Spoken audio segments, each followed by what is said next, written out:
자, 이재명에 대해서 지역 화폐 코나 I 가지고도 경찰이 조사를 했는데, 자, 이 고발됐는데 낙전 수입을 취할 수 없는 구조다. 그래서 지금 경찰이 불송치했습니다. 근데 코나 I에 거기에 지금 대표로 앉아 있던 사람이나 거기에 직원들이 이재명과 어떤 관계였는가에 대해서 조사를 하고 그런 소리를 하는지 의심스럽습니다. 자, 이재명이 그 아태협이라고 있었죠. 그래서 아시아 태평양 평화교류협회, 이 이재명이 북하고 거래관계를 만들기 위해서 평화부지사를 이화영이를 데려오고 그것이 또 쌍방울과 연결을 가지고 해온 그 단체가요. 회장 안씨 등 50명이 이 불법 선거 조직에 대선 때 가담을 했다. 그래서 지금 조사를 하고 있다는 겁니다. 그러니까 아태협이라는 자체가 이재명에 대한 사전 운동을 한 단체였다. 이렇게 지금 조사가 되고 있어요. 또 이재명이가 자살한 김문기 성남시 개발공사 처장을 몰랐다고 했는데 2015년에 9박 10일 일정으로 호주 뉴질랜드 출장을 갈 때 김문기가 이재명이 직원에서 바로 옆에서 수행을 하며 일정 내내 함께한 모습을 보여주는 영상이 입수됐다고 합니다. 자, 이건 TV조선이 보도했는데요. 노란색 반팔 티셔츠에 선글라스를 끼고 이재명 뒤에 서 있는 남성, 대장동 관련 사업자로 참고인 조사를 받다가 극단적 선택을 한 김문기라고 합니다. 자, 그래서 계속 이재명 옆에 있고 이재명이가 김문기를 바라보며 농담도 건넵니다. 가이드가 안에 들어가면 이 공원에 가서 이야기겠죠. 천년 묵은 고사리가 많이 있습니다. 그러니까 이재명이가 사람으로 변신한 것 같아. 이렇게 이제 웃고 떠들고 또 이 반지의 제왕 촬영지에 갔을 때 주인장 같습니다. 주인장. 자, 그렇게 말하고 김문기가 딸한테 보여줘야지 하고 지금 사진을 찍고 그런데 다 이재명이 바로 옆에 있었고 그 다음에 또 중요한 거는 쌍방울이 전환사채 시비를 자금 세탁해서 이재명이 변호사비로 대납했다라는 가능성에 대해서 검찰이 지금 수사를 하고 있습니다. 그러니까 검찰이 대선 때 변호사비 대납 의혹에 대해서 허위 사실을 공표한 혐의에 대해서는 불기소 처분했다. 그러니까 대선과 관련된 선거법 위반에서는 변호사비 대납이 관계없다. 그렇지만 이재명의 변호사비 대납이 선거법과 관계없이 진행되었을 가능성이 있다라고 지금 보고 조사를 한다는 거예요. 그래서 이재명이가 도지사가 된 이후에 선거법 위반 혐의로 재판받을 때 쌍방울이 이재명의 변호사비를 20억을 대신 내줬다는 거예요. 이재명이가 작년 10월 국정감사에서 변호사비 2억 8천만 원을 자기가 지출했다 했지만은 이재명의 변론을 맡았던 이태영 변호사가 전환사채 20억을 별도로 받았다라는 주장이 제기되고 이 사건을 수사한 수원지검은 지난 8일 선거법 관련해서는 이재명에게 불기소 처분을 내렸어요. 그래서 이재명이가 2년 동안 대형 로펌 10곳을 선임해서 지급한 변호사 비용은 통상적 변호사 보수에 비해 이례적 소액이다라고 하고 이태영이가 장기간 변론을 하고도 1200만원을 받았고 나성철이는 김혜경이 사건을 맡아서 1100만원을 받았고 그 외에 이재명의 변호사비를 받은 내역이 공식적으로는 드러나지 않는다는 거예요. 그래서 지금까지 드러난 금액 외에 지급된 변호사비가 더 있을 가능성이 있다고 검찰이 말하면서 그래서 쌍방울의 전환사채 등이 변호사비로 대납되었을 가능성을 가지고 계좌 추적, 압수수색 등을 통해 확인한 결과 일부 전환사채가 횡령 배임 자금 세탁이 의심되는 정황이 확인됐고 이재명에게 이 쌍방울과의 관계가 둘이 지금 각별한 것으로 볼 때 대납되었을 가능성도 배제하기 어렵다라고 말했습니다. 다만 현 단계에서 이재명이 변호사비 대납에 대해서 한 말이 허위라고 인정할 만한 증거가 충분하지 않다. 그래서 선거법 관련해서는 불기소했다. 그러니까 쉽게 말하면 지난 9월 8일 선거법 기소 시한까지 이재명에 대해서 변호사비 대납 사건에 한해서는 기소하기가 어려웠다는 겁니다. 그래서 계속 기소하겠다라고 하는 거예요.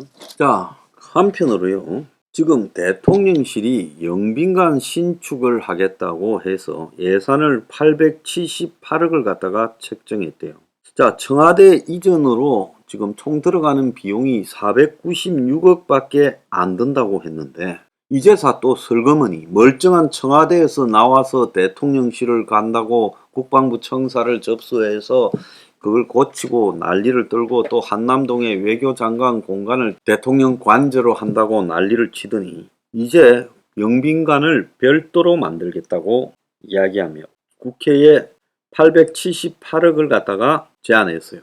그래서 윤석열은 당선인 신분이던 지난 3월 이전비가 1조 원이 넘는다라는 논란에 대해 일축하며 496만 원이면 된다. 또 청와대를 개방하더라도 청와대 영빈관을 국빈 만찬장으로 그때그때 사용할 수 있다. 그래서 청와대 건물을 영빈관은 저녁에 국빈 만찬 같은 행사로 사용할 수 있을 것처럼 말해놓고 자기의 실제 자기의 이 취임 축하 파티나 실제 외빈 접견은 신라 호텔에서 이루어졌어요. 그래서 용산 집무실 근처에 새 영빈관을 만든다. 그래서 내년에만 497억 등 878억 6,300만 원이 소요된다고. 자, 국민이 경제난에 빠졌는데 이런 걸 신축하면요. 옛날에 경복궁을 갖다가 이렇게 신축한다고 난리를 떨다가 쫓겨난 대웅군 돼요. 대웅군. 조심해야 됩니다. 그래서 기존 대통령실 이전 비용의 70%가 넘는 예산을 새로 투입하겠다는 거예요. 이와 관련해서 김건희가 이명수라고 서울의 소리하고 녹취에서 보면 뭐라 했는가 하면 이명수가 내가 아는 도사 중에 총장님이 대통령 된다고 하더라. 그 사람이 청와대 들어가자마자 영빈관 옮겨야 된다고 하더라고 썩 고리를 던집니다. 그러니까 김건희가 옮길 거야 라고 답하고 옮길 거예요 라고 재확인하니까 김이 응 하고 대답을 합니다. 그래서 무속적인 이유로 영빈관을 옮기고 심지어 청와대까지 옮긴다는 문제까지도 나왔지요. 결국은 청와대 옮기면서 영빈관 새로 짓는다라는 말은 안 하고 400억대만 든다고 해놓고 결국 영빈관을 그 2배가 되는 돈으로 옮기는 겁니다. 그래서 지금 골 때리는 거는 청와대를 미술관으로 바꾸고 복합문화공간으로, 본관은 정시공간, 그리고 영빈관은 근현대 미술품 전시장으로 구성하고 녹지원은 조각공원으로 바꾸겠다. 말이 복합문화공간이지 미술관이라. 베르사유 궁전을 참관 아니라고 합니다. 베르사유 궁전처럼 꾸미겠다. 그래서 이게 김건희가 결국 미술 전시 기획자를 했는데 김건희의 의존대로 청와대를 베르사유 궁전처럼 바꾸면서 미술관으로 하겠다. 참 기가 찬 이야기입니다. 이 경제난에요. 어쩌려고 이런 짓거리를 하고 있습니까? 나중에 당신들은 감당이 불가능한 비판에 직면하게 될 거라는 겁니다.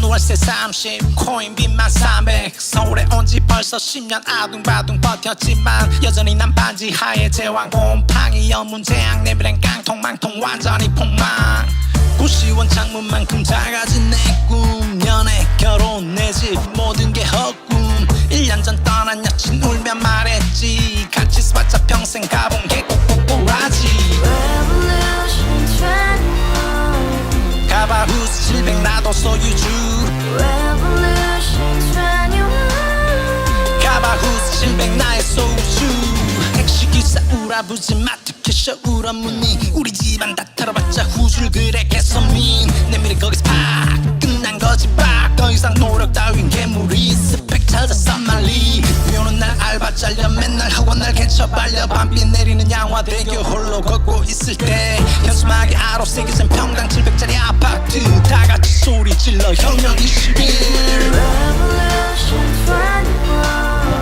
21 가바후스 700 나도 소유주 Revolution 21 가바후스 700 나의 소주 You and I, we live together in the house Brand new day, and your dream had just begun Yeah.